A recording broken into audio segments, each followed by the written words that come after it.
হাতে মেহেদি দিলে নামাজ হবে কিনা।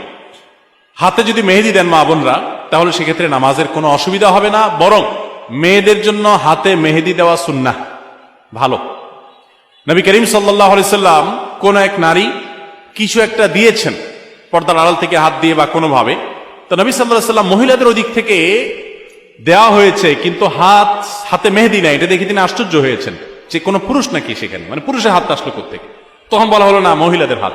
তখন নবী সাল্লাল্লাহু আলাইহি সাল্লাম আশ্চর্য হয়েছেন। এই হাদিস থেকে বোঝা যায় মেয়েরা হাতে মেহেদি দেওয়া সুন্নাহ। অনেক মেয়েরা হাতে মেহেদি দেওয়াটাকে তারা মনে করেন শৌখিনতা, বিলাসিতা। তাদের এই সাজগোজকে ইসলাম পছন্দ করে, প্রশংসা করে, করবে, বিশেষ করে বিবাহিত নারীরা তো বটেই। বিধায় মেহেদি ব্যবহার করলে ওযু হবে, কোনো অসুবিধা নাই, নামাজও হবে। এমনকি আর্টিফিশিয়াল মেহেদি যেগুলো বাজারে পাওয়া যায়, টিউব মেহেদি বলা হয়, এগুলো দিলেও ওযু হবে।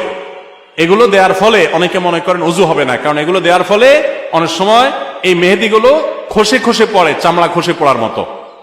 তো এটা আসলে চামড়া খসে পড়া না, এটা চামড়ার উপর আলাদা কোনো আবরণ বা স্তর সৃষ্টি করে না, বরং এক ধরনের কেমিক্যাল থাকে অ্যাসিডের মতো। এটার কারণে চামড়ার উপরে সূক্ষ্ম লেয়ারটা, যেখানে বেশি মেডিসিন পড়ে সেখানে একটু খসে পড়ে। এর কারণে আলাদা লেয়ার যেহেতু হয় না, অতএব এগুলো দিলে ওযু হবে, নামাজও হবে। মেহেদি ব্যবহার করতে পারেন, কোনো অসুবিধা নেই।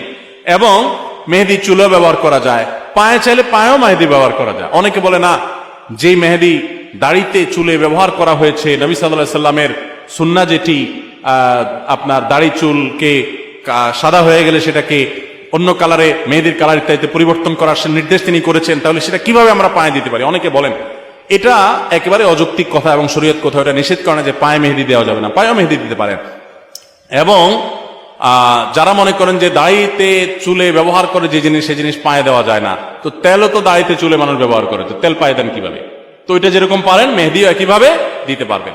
আবার পুরুষরা অনেকে মেহেদি পরেন, ইসলাম শরীয়তের দৃষ্টিকোণ থেকে এটা অনুচিত কাজ, অনুত্তম কাজ, এটা ভালো কাজ না। এটা মেয়েদের জন্য আল্লাহ তাআলা রেখেছেন, তারা সাজগোজ গ্রহণ করবে। দেখেন কিছু জিনিস আছে মেয়েদের জন্য স্পেশাল, এগুলো ছেলেরা টানাটানি করতে যাবে না। ছেলে মানুষ, আপনি মেহেদি হাতে দিতে যাবেন না। আপনার মেয়ে, আপনার স্ত্রী, তাদেরকে মেহেদি হাতে দেওয়াবেন। আমাদের দেশে অনেক ছেলেরা আছে এই কাম করে। এখন কিয়ামত যত নিকটবর্তী হচ্ছে, ছেলেদেরটা মেয়েরা, মেয়েদেরটা ছেলেরা ধারণ করা শুরু করেছে। ছেলেদের জন্য, মেয়েদের জন্য নির্দেশ করা হয়েছে তারা ওড়না পরবে। এখনো আজকাল বাজারে যে সমস্ত পাওয়া যায় মেয়েদের, অনেক জামার সাথে ওড়না পাওয়া যায় না, ওড়না মেয়েরা পড়তে চায় না, বরং পাঞ্জাবির সাথে এখন ছেলেদের একটা ওড়না দেওয়া হয়, আছে না নাই?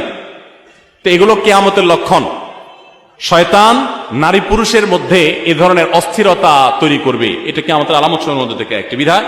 এগুলোর উপর আমাদের সাবধান থাকতে হবে।